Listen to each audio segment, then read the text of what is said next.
Hello and welcome to the Parker Files, where today we're going to be taking a look at the Hot Toys The Wasp, MMS 498.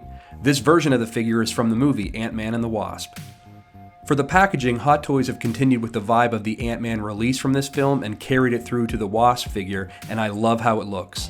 If you put the Ant-Man box on the right side of this one, you see a nice mirror effect in the box art that speaks to the team these two characters make up, with a single angle going down to the right on this box and an angle going down to the left on the Ant-Man art box, meeting in the middle.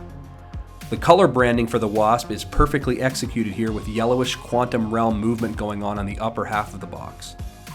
The text on the front has a nice reflective sheen to it, as does the other text in the box, and again, similar to the Ant-Man art box, I like how they've done the text to illustrate the Wasp's ability to change size, and it's speaking to that movement. As you look on the sides of the box, you see large yet subtle Hank Pym logos that stand out nicely in certain light, and the logo from the film is on the upper right-hand corner of the box. I love how the logo perfectly captures the individual yet collaborative branding of this dynamic duo. The image of the Wasp isn't a picture of the figure itself, as you often see on the art boxes, but nonetheless it's a beautiful artistic rendition of the Wasp that finishes off the front of this box art, and I love how it looks. On the back of the box we see the fine print for this release. Beyond the text we get a circular pattern, and I'm not sure if that's supposed to reflect a Wasp stinger, or the size shift, or maybe the movement into the quantum realm, but whatever it is, I think it looks great.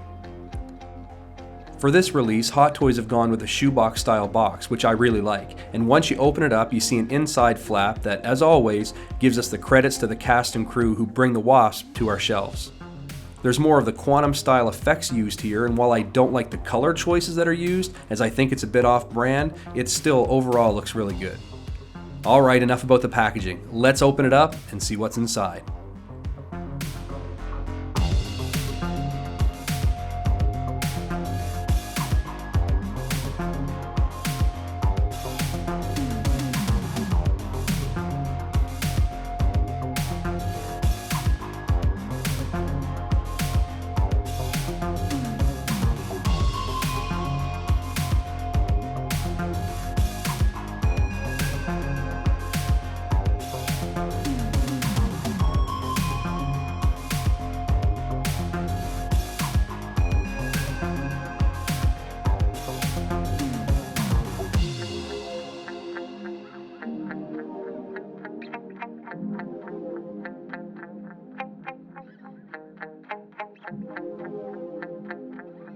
Here we have the Wasp out of the box, and I have to say, this figure was worth the wait. And what a wait it was! 809 days from its initial release. That's 2 years, 2 months, and 17 days. And while my expectations for this figure ever being released shrank in size like the Wasp, I'm glad that my expectations of this figure itself didn't, because it truly is a masterpiece. Similar to the Ant-Man figure, there are a lot of different elements at play in the costume itself, and while a lot of them are subtle at first glance, the overall look is stunning. Starting from the ground up, the boots are a split cut design, which I'm always a big fan of, but like a lot of recent releases with the same design, these boots don't have as much articulation as you'd want to get from them. The flap on the sides, while they look great, actually hinders the movement side to side. On the other hand, they are sturdy enough for her to stand on her own in some more dynamic poses, which normally I really like for the way I display my figures. But in this case, the Wasp is not a figure that I envision posing standing up. That said, the boots are nicely sculpted and the paint app looks great with some nice texturing. Moving up to the legs, this is one of those instances where you have to decide film accuracy or posability. The inner sides of the legs are a fabric style material, but beyond that, the majority of the legs use that rubbery style material that looks incredible, but it is a material that if left in dynamic poses for an extended period of time will definitely crease and potentially crack. While this figure loses points for long-term posability, the look of this part of the costume, it's amazing. The mixed materials and different tones of blue look fantastic, and the subtle uses of red and gold finish the aesthetic perfectly. The upper half of the body is an entirely sculpted piece made of hard rubber. Like the legs on this figure, it's again a question of film accuracy or posability, because this hinders the movement of the neck significantly, which, as you'll see in later poses, limits some of the accessories and natural body movement in certain poses. The materials on the arms are more of the rubbery material we saw used in the most recent Ant-Man release, And again, like the legs, I worry about the long-term effects of dynamic posing. That said, the overall look of this design is amazing. The Wasp head aesthetic is executed perfectly with the lines and color choices used in the upper body and abdomen. And while there are a lot of different patterns, materials, and colors going on, they're all subtle and they complement each other really well. The wrist gauntlets are sculpted really nicely, and even though they are two pieces, I like that the gauntlet and upper hand shield are visibly seamless when next to each other. It looks like it's all one piece, and I like that look a lot. Like the gauntlets, the backpack has a nice metallic color to it, and the use of red and the fine details caps it off to perfection. You can see the slots for the wings or the standby mode of the backpack, and we'll talk about both of those a little bit later in the video. Last, we take a closer look at the helmet, and this is really impressive. Like the rest of the suit, there are a number of materials used here. The carbon fiber style top piece and the chrome on the sides complement each other really well. There are some nice black and gray details throughout the helmet, as well as some very fine red tips on the top of the antennas. The lines on this helmet are sleek, and overall it has a really nice, elegant look that this figure requires. The visor has a yellowish-orange tint to it, and I like that it's easier to see through compared to the Ant-Man release, because behind this visor is a stunning sculpt of Evangeline Lilly. It's as close to a full face sculpt as you can get in a helmet. The visor does light up, but I prefer not to put batteries in my figures, but I can say that I've seen others who have, and it looks really good lit up.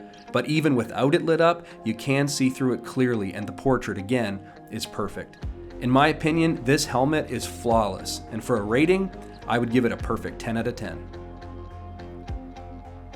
In terms of accessories, the Wasp doesn't come with a lot, but it's one of those releases that there wasn't really a whole lot more she could have come with. And while I was hoping she would have come with a supersized Pez dispenser or maybe the Hot Wheels car carrier, all we got outside some hands and some wings was a backdrop. A backdrop that I won't take the time to show you because it would be a waste of your time. Here we have the Wasp in a subtle pose with a few of the accessories she does come with.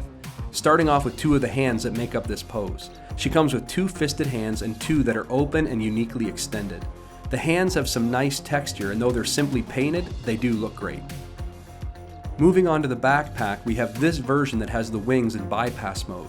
This clips in easily, but I will say it feels a little fragile when removing it. You'll have to be patient and futz with the section at the top, not the bottom where the wings are. I wish this could have been magnetic, but my guess is it would have not been able to support the weight of the wings. The backpack itself, though, is subtle in design, but it looks sleek, and the metallic paint app is perfect. The small wings have a translucent hex pattern to them, and I like that they're visible as opposed to being completely concealed by the backpack. The other thing to note here is the retracted version of the helmet. The detail in this piece is spot on, and like the other metallic pieces, the paint app is excellent. The only thing of note here, and it's my biggest complaint with this figure, believe it or not, is that it doesn't slot in evenly, and as much as I tried to, it doesn't line up evenly on both sides, and it looks crooked. I really don't like that, and it becomes more noticeable depending on which way you turn her head. Speaking of her head, as always, when it comes to Hot Toys, the head sculpt is what gets the praise or causes the biggest commotion in the collecting community. And after the Paul Rudd fiasco and some underwhelming prototype pictures, expectations for this sculpt shrunk to an all-time low. See what I did there? But I'm thankful to say this sculpt is incredible. So much so that I would put this right up there with Hela, which in my opinion is the best Marvel female sculpt to date. The likeness to Evangeline Lilly is seen in every single angle, and the only way I think this sculpt could have been more improved is if the expression had been more smug or maybe had a little more attitude. But I'm glad they played it safe and they gave us such a perfect finished product. The paint app is lifelike, and the hair is perfectly sculpted and painted to the point we even get the little wispy pieces on the sides of her forehead. The ponytail is articulated in a 360 turn. The only complaint I really have about this head sculpt is how good it is, because when posed next to Ant-Man, I can't see a scenario where I will use this head sculpt because I would want the two to be in a tandem pose, and this head sculpt would bring more attention to how bad the Paul Rudd sculpt is, as if that were even possible. But as for a rating, personally, I'd give this sculpt a perfect 10 out of 10. Here we have the Wasp in a basic flying pose, and with the wings added, this figure is stunning. When I unboxed the figure, I was shocked and impressed at how big the wings are, and now having them attached to the figure, the size combined with the finished look is something that's hard to capture on film. It's really impressive. And before we get a closer look at the wings, however, I did want to point out a little bit of the articulation in her legs. And unlike the Ant-Man figure, I'm not so much concerned with the long-term effects of posing to the knee pads themselves, but I am concerned with how the material gathers at the back of the knees. And this would be the extent of long-term posing that I would personally do with this figure. Back to the wings, and first off, I'll talk about installing them. Even though Hot Toys did us a favor in marking them left and right, it's a fairly intuitive process, much like putting on shoes, as it's obvious where they go based on the adapter and the indentations for the connections as a whole. But once slotted in, the backpack lines up over the top in one snug push, and the Wasp is ready for all your flight poses. The wings themselves have nice articulation front to back, and the detail in them is exceptional. They have a nicely detailed metallic frame with a translucent hex pattern in the body, with some other subtle detailed lines throughout. The material used for the wings catches the light really well and adds some vibrance and realism to them, which I really like. Here we have the Wasp in a more dynamic flight pose, and the more time I spend with this figure, the more impressed I am by it. When watching the film Ant-Man and the Wasp, the details in her costume aren't as noticeable, and I've gained a new appreciation for it. One of the small details to point out is the flight stand itself. Normally, I'm not one who pays much attention to these stands as I don't use the basic ones, but I do when they're flight post stands. And while this one looks great and the colors and the image are on point, the name Hope Van Dyne does stand out as a bit off. And while it mimics what they did with the Ant-Man figure, I'm not sure why they did it. Maybe it's because they aren't the only people to be Ant-Man and the Wasp. I mean, I don't know, but either way, it is an oddity to point out. But getting back to the pose here, the legs are articulated more dynamically, and again, while you can get some more lifelike movement, which looks great, the long-term trade-off on this type of pose isn't worth it when you consider the bunching at the back of the legs and the creasing in the hip areas. Moving up, you see the arms articulated in a slightly upward position. You will notice when you raise the arms that the material on the shoulder bunches into the sculpted chest piece, but if you do it slowly, you can slide the material under the shoulder section to avoid bunching, and it creates a nice clean line. In this pose, you also see Hope with another one of the hands she comes with holding one of two sizing discs. These are simple in Sculpt and Paint app due to size, of course. This one has the blue center, which makes objects grow in size, and the red centered one causes things to shrink. Speaking of shrinking, here we have the Wasp shrunk down in size and in a flight pose. I think they should have given this accessory with the Ant-Man figure and vice versa. That said, it's a fairly detailed piece for its size in terms of the details seen in the Sculpt and in the Paint app. It's secure and sturdy in its little base, and while it isn't an accessory that I will be using, I am impressed with the quality of it. Here we have the Wasp in another flight pose to highlight the wings and the articulation you can achieve with them. Before we get to that, I do want to point out the limitations I mentioned earlier in terms of the posing restrictions created by the upper body sculpt.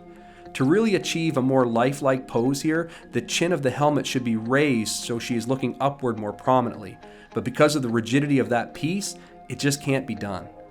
But as for the wings themselves, each of the four has movement front to back and it affords some really nice lifelike posing options. And the articulation is accentuated with the way the color hits them in different angles. And I think this combination is great for people who keep the figures on their shelves, as well as those who do a lot of figure photography. Out of all the figures in my collection, the Wasp was one of the earliest pre-orders I made 2 years ago when I started collecting, and it's wild to see how many figures have arrived before she has. I was beginning to think she got lost in the quantum realm, but after all this time, I'm smiling like Paul Rudd, and I'm glad that she's finally on my shelf where she belongs. The body size is more to scale in my opinion than some of the other female figures we've gotten to date, and I do hope that this is a trend that Hot Toys can continue moving forward.